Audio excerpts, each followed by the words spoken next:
बृहस्पति नमः। Hariom Sharma money tips channel पर आप सभी का स्वागत है।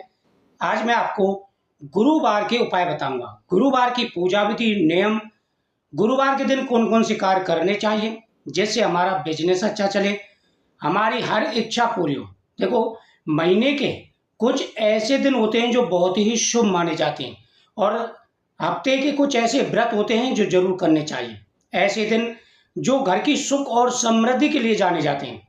देवगुरु बृहस्पति हमारी कुंडली में सबसे शुभ ग्रह हैं। देवगुरु बृहस्पति जिसके ऊपर शुभ हों उनके शादी के योग बनते हैं, अच्छी गृहस्थी मिलती है, पति पत्नी प्रेम रहता है, खुशियां आती हैं, व्यापार अच्छा चलता है, मनचाही जॉब मिलती है, यहाँ तक कि सरकारी जॉब के भी योग बन जाती हैं और दिन दूना रात चौगुना पैसा बढ़ता है, बिजनेस बहुत अच्छा चलता है। अगर गुरुवार की व्रत महिलाएं प्रारंभ कर दें या गुरुवार की पूजा स्त्री और पुरुष सभी करते हैं, उनके जीवन में कभी पैसों की तंगी नहीं आती और उनकी हर इच्छा पूरी होती है। मानो आप मेहनत करते हैं, आपको उसका फल नहीं मिल पाता है, आपके मनचाही जॉब नहीं है, शादी में अड़चन आ रही है या फिर संतान का सुख नहीं मिला है, बिजनेस में घाटा जा रहा है, तो आपको गुरुवार की पूजा करनी चाहिए। सबसे पहले जान लेते हैं गुरुवार के नियमों के बारे में। गुरुवार के 5 नियम होते हैं। सबसे पहला, गुरुवार के दिन साबुन का प्रयोग नहीं करना है, शरीर पर साबुन नहीं लगाना है। दूसरा, सर्फ का यानी कपड़े भी नहीं धोने हैं, सर्फ का प्रयोग नहीं करना है। तीसरा, केला नहीं खाना है। चौथा, बाल नाखून आदि नहीं काटने, शेविंग वगैरह नहीं करनी है। और पांचवा, घर में तामसिक भोजन नहीं बनना चाहिए।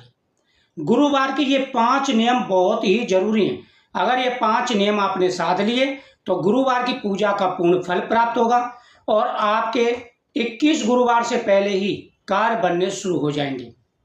अब जान लीजिए इसकी विधि क्या है। सबसे पहले सुबह स्नान करें। स्नान के बाद में आप भगवान विष्णु के सामने बैठ जाएं या केले के वृक्ष के सामने बैठ जाएं। 1 लोटा जल लें, उसमें हल्दी डालें, चने की दाल डालें, भगवान विष्णु के सामने या केले के वृक्ष के सामने भुने हुए चने और गुड़ रखें और हाथ में चने की दाल लेकर के गुरुवार की कथा का श्रवण करें। अच्छा, अगर आपके मन में कोई कामना है, आप कामना के लिए कर रहे हैं, तो वो इच्छा भी आपको बोलनी है।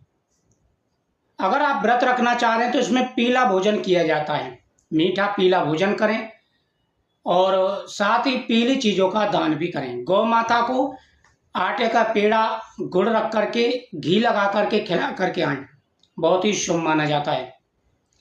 केले के वृक्ष के नीचे दीपक जलाएं, पीपल वृक्ष के नीचे दीपक जलाएं और आप 21 गुरुवार के व्रत रख लीजिए, आपकी मनोकामना पूरी हो जाएगी।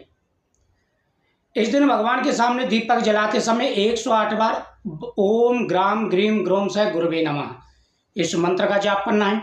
एक पीला वस्त्र आपको हमेशा अपने साथ रखना है। मस्तक पर जैसे मैं लाल चंदन लगा रखा है, आप पीला चंदन लगाना प्रारंभ कर दीजिए, इससे आपको बड़ा लाभ मिलेगा। तो बहुत बड़ा महत्व होता है इस व्रत का। अगर आप व्रत प्रारंभ करते हैं तो आपकी मनोकामना पूरी होगी। गुरुवार का दिन माता लक्ष्मी का दिन भी होता है। वैसे शुक्रवार का दिन होता है, लेकिन भगवान विष्णु और माता लक्ष्मी दोनों का ये दिन होता है गुरुवार। इस दिन माता लक्ष्मी जी के सामने पीली कौड़ी रख दीजिए आप ला करके और माता लक्ष्मी जी के सामने दीपक जला करके श्री महालक्ष्मी नमः मंत्र का जाप कर लेना। फिर देखना आपके जीवन में आ रहे सारे कष्ट दूर हो जाएंगे। अगर आपका बच्चा कोई पढ़ाई में अच्छा नहीं है तो उसे आप सुनैला या पुखराज रत्न धारण करा दीजिए, गुरु का होता है, आप खुद भी धारण कर सकते हैं। और साथ ही केले की जड़ गुरुवार से पहले बुधवार सोमवार को केले की जड़ ले आइए, गुरुवार को भगवान के सामने उसे रख करके 108 बार ओम ग्राम ग्रीम ग्रोम से गुरुवे नमः मंत्र का जाप करके उसे किसी कपड़े में बांध करके आप बच्चे को पहना दीजिए। आप अपने पास भी रख सकते हैं, इससे बड़ा लाभ मिलता है।